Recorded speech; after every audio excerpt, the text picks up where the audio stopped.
Pusing-pusing menaiki beca, kesana sini mencari ilmu. Jadilah anak yang rajin membaca. Membaca adalah jambatan ilmu. Assalamualaikum warahmatullahi wabarakatuh. Salam nadi ilmu, amalan membaca. Hai kawan-kawan, nama diberi Akmal Amsyah bin Ali Jihadi, berumur 14 tahun, dari Sekolah Menengah Kebangsaan Abdullah Munshi. Pada hari ini, saya sangat teruja untuk membuat ulasan mengenai sebuah buku yang telah saya baca dan hayati. Tajuk buku tersebut adalah Pahlawan Pasir Salak. Saya akan mengupas buku ini satu persatu dengan teliti. Buku menarik ini adalah hasil nukilan oleh Tuan Muhammad Ismail Sarpini dan diterbitkan pada tahun 2001 oleh Dewan Bahasa dan Pustaka.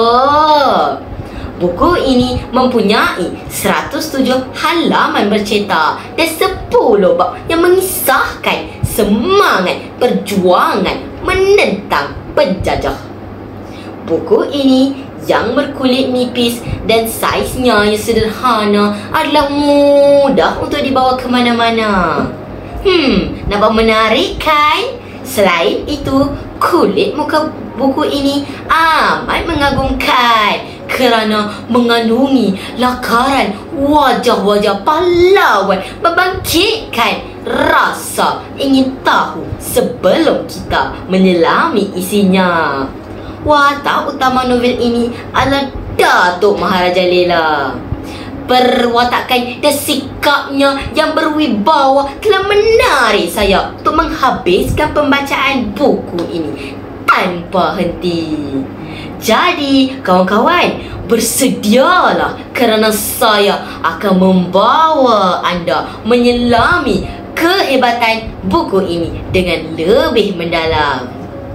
Datuk Maharaja Lela merupakan penghulu di Kampung Pasir Salak. Pada suatu hari, beliau telah menerima berita bahawa penjajah Inggeris yang diketuai oleh Residen Burge telah merancang untuk menawan Pasir Salak. Berita tersebut ibarat peti di siang hari. Rakyat Pasir Salak bagaikan duduk di atas duri. Tidak lama selepas itu, pasukan Burge telah mula membina pondok-pondok di Pasir Salak sebagai premis mereka untuk mengutip cukai daripada rakyat.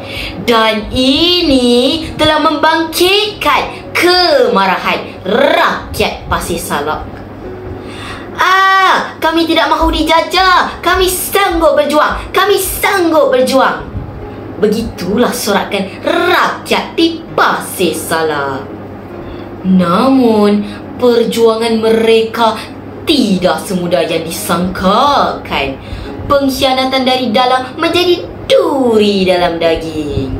Ada yang menyamar sebagai mangsa kekejaman Inggeris, sedangkan mereka sebenarnya berpihak kepada musuh. Ish. Sungguh menyedihkan. Namun, semua rintangan tersebut dianggap sebagai pembangkit semangat.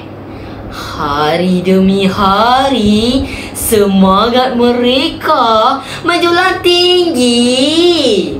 Kalau bukan pilihan, kemenangan mesti digenggam. Begitulah semangat membara mereka. Kalau tidak dipecahkan ruyung, manakah dapat sagunya? Keadaan menjadi kucak kacir apabila penjajah menyerang mereka. Mujurlah, Datuk Maharaja Lela telah merancang strategi perang untuk mematahkan serangan daripada pihak Burge. Peperangan telah meletus dan akhirnya... saudara dan saudari, nak tahu tak apa yang berlaku? Jikalau nak tahu, pasanglah telinga.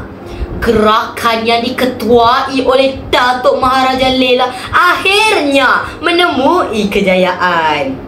Serangan Residen Burj percaya dilumpuhkan. Kawan-kawan, ternyata tema penting yang disampaikan oleh pengarang adalah semangat perjuangan oleh seorang pahlawan Malaysia dalam menentang penjajah. Saya telah menjiwai perwatakan pahlawan dalam buku ini untuk menjaga negara saya. Saya anak Malaysia. Saya anak Malaysia. Kawan-kawan, anda sedang mencari buku berkonsep sejarah yang penuh inspirasi dan mudah difahami? Ini bukunya. Anda ingin tahu bagaimana kegigihan dan kesungguhan membuahkan kemenangan? Dapatkan buku ini sekarang. Sekian saja bicara buku saya pada kali ini. Sekian, terima kasih.